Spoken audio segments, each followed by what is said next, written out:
Assalamualaikum warahmatullahi wabarakatuh. Nama saya Nur Atika binti Mat Daud. Nombor matrik saya 284089. Saya akan membentangkan berkenaan dengan kedudukan Mahkamah Syariah dan Islam di Malaysia. Undang-undang Islam adalah undang-undang asas di negara Malaysia dan ditadbirkan dan dilaksanakan oleh mahkamah sejak zaman Kesultanan Melayu untuk menegakkan keadilan. Penubuhan Mahkamah Syariah berasaskan peruntukan Perlembagaan Persekutuan.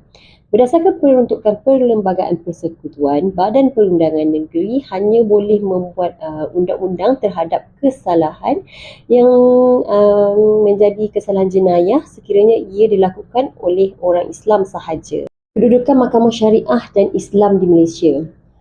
Mahkamah Syariah dan hukum Islam telah diasingkan, dikurangkan peranannya dan dihadkan bidang kuasanya kepada perkara peribadi seperti pewarisan, perkahwinan dan penceraian. So, kedudukan institusi kehakiman syariah sebelum merdeka ini, undang-undang mereka berasaskan kepada sistem common law yang telah dibawa semasa kedatangan Inggeris ke Malaysia. So, pada zaman ini, keputusan Mahkamah Syariah merupakan institusi yang boleh dicampuri oleh Mahkamah Sivil. Dan hal ini akan menyebabkan percanggahan keputusan antara Mahkamah Sivil dan Mahkamah Syariah. Hal ini berlaku kerana Mahkamah Sivil kurang berpengetahuan tentang undang-undang Islam dalam membuat keputusan dan menyebabkan keputusan yang dibuat tu tak menepati kehendak undang-undang Islam. Dan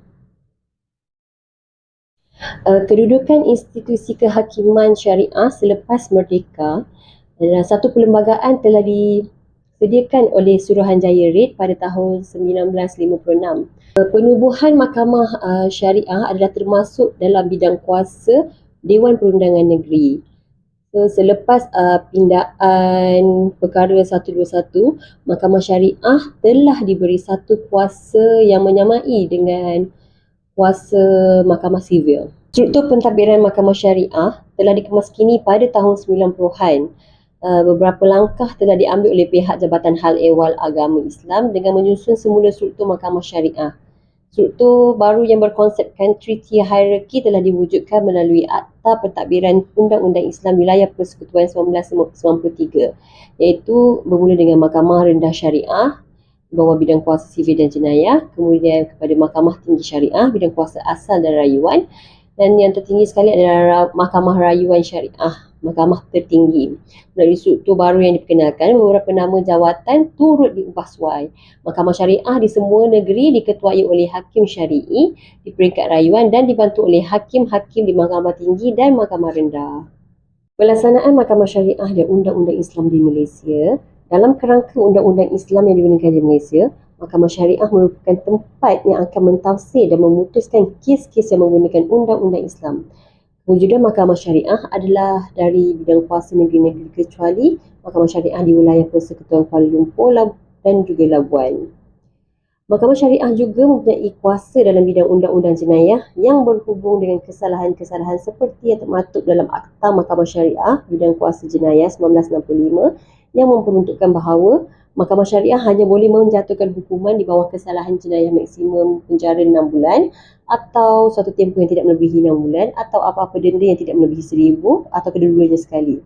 Kuasa Mahkamah Syariah telah diperluaskan pada tahun 1984 melalui pindaan Akta Mahkamah Syariah bidang kuasa jenayah 1965, pindaan 1984. Mahkamah Syariah boleh menjatuhkan hukuman penjara yang tidak melebihi 3 tahun atau sebarang denda tidak melebihi RM5,000 atau sebatan 6 rotan atau gabungan semua hukuman tersebut. Pindaan perkara 121-1A Perlembagaan Persekutuan dan kesan terhadap bidang kuasa Mahkamah Syariah. Perkara 121 Perlembagaan Persekutuan memperuntukkan tentang kuasa kehakiman Persekutuan Mahkamah Tinggi mengikut bidang kuasa yang diberikan oleh Undang-Undang Persekutuan. Manakala perkara 121-1A berkaitan dengan bidang kuasa eksklusif Mahkamah Syariah. Ini bermaksud bahawa Mahkamah Tinggi tidak lagi boleh campur tangan dalam bidang kuasa Mahkamah Syariah. Antaranya pindaan yang dibuat adalah, pertama, Mahkamah Sivil tidak lagi mempunyai bidang kuasa ke atas Mahkamah Syariah. Perlembagaan telah memberi kuasa eksklusif dan meningkatkan taraf kepada Mahkamah Syariah tanpa perlu campur tangan dari Mahkamah Sivil. Yang kedua adalah bidang kuasa eksklusif Mahkamah Syariah dan pengasingan kuasa. Mahkamah Syariah menjadi badan yang bebas dan eksklusif dalam menjalankan urusan penghakiman tanpa perlu skeptikal kepada campur tangan Mahkamah Sivil. Yang ketiga ialah konflik undang-undang sivil dan syariah yang masih berterusan.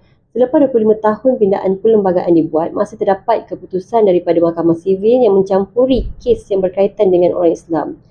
Kuasa eksklusif Mahkamah Syariah bermaksud kuasa tunggal dan mutlak dalam memutuskan sesuatu perkara tanpa campur tangan kuasa lain. Yang keempat, pengiktirafan penghakiman terhadap kuasa eksklusif Mahkamah Syariah dan penafian kuasa eksklusif. Walaupun pindaan perkara 121/1A telah memberi kuasa eksklusif kepada Mahkamah Syariah, namun terdapat peruntukan undang-undang seperti permohonan surat pentadbiran pusaka dan probate hendaklah dibuat di Mahkamah Sivil. Sebagai contoh, jika terdapat kes liwat, ia boleh dibawa ke Mahkamah Sivil walaupun terdapat peruntukan bagi kes berkenaan dalam bidang kuasa Mahkamah Syariah. Dan yang kelima, prinsip keadilan Mahkamah Syariah dan kuasa semakan kehakiman Mahkamah Tinggi. Berdasarkan kepada pengasingan bidang kuasa di bawah perkara 121/1A, Mahkamah Syariah sepatutnya diberi kuasa kehakiman mutlak untuk memutuskan semua kes yang berkaitan dengan orang Islam tanpa campur tangan daripada Mahkamah Sivil. Terdapat beberapa cadangan yang boleh dipertimbangkan untuk meningkatkan kecekapan, keadilan dan kerelevanan Mahkamah Syariah di Malaysia. Antara cadangan penambahbaikan perundangan syariah di Malaysia adalah seperti berikut. Yang pertama adalah meminda Undang-Undang Tubuh Negeri. Sebagai sebuah entiti negeri, Mahkamah Syariah perlu ditubuhkan dan disebut di dalam Undang-Undang Tubuh Negeri sebagaimana Mahkamah Sivil disebut dengan jelas dalam Perlembagaan Persekutuan. Yang kedua, peruntukan, latihan dan keanggotaan hendaklah diberikan keutamaan. Peruntukan ini adalah untuk memastikan hakim, pegawai dan pegawai Mahkamah Syariah mempunyai pendidikan dan latihan yang mencukupi dalam undang-undang Islam serta pemahaman yang mendalam tentang konteks sosial dan undang-undang moden. Dan yang ketiga adalah meminda Akta 355. Membuat pindaan Akta 355 dan memberikannya lebih kuasa kepada Dewan Undangan Negeri untuk membuat undang-undang kesalahan jenayah yang hukumannya lebih tinggi dan tidak tertakluk kepada hukuman tradisi sahaja iaitu denda, penjara dan sebatan. Hukuman bersifat restoratif, mempunyai elemen pendidikan dan mengajar perlu juga diberikan kepada Mahkamah Syariah. Bentuk hukuman yang menggerunkan perlu diadakan bagi kesalahan-kesalahan yang besar seperti berkait dengan akidah. Bagi kesalahan lain pula, hukuman yang bersifat mendidik boleh dilaksanakan. Kesimpulan yang boleh dibuat daripada perbincangan berkenaan Mahkamah Syariah di Malaysia ialah Mahkamah Syariah mempunyai peranan yang penting dalam menjaga dan melaksanakan undang-undang dalam kehidupan umat Islam di negara ini. Walaupun ia mempunyai cabaran dan kontroversi, Mahkamah Syariah masih merupakan elemen penting dalam mengekalkan identiti agama dan memenuhi keperluan undang-undang Islam.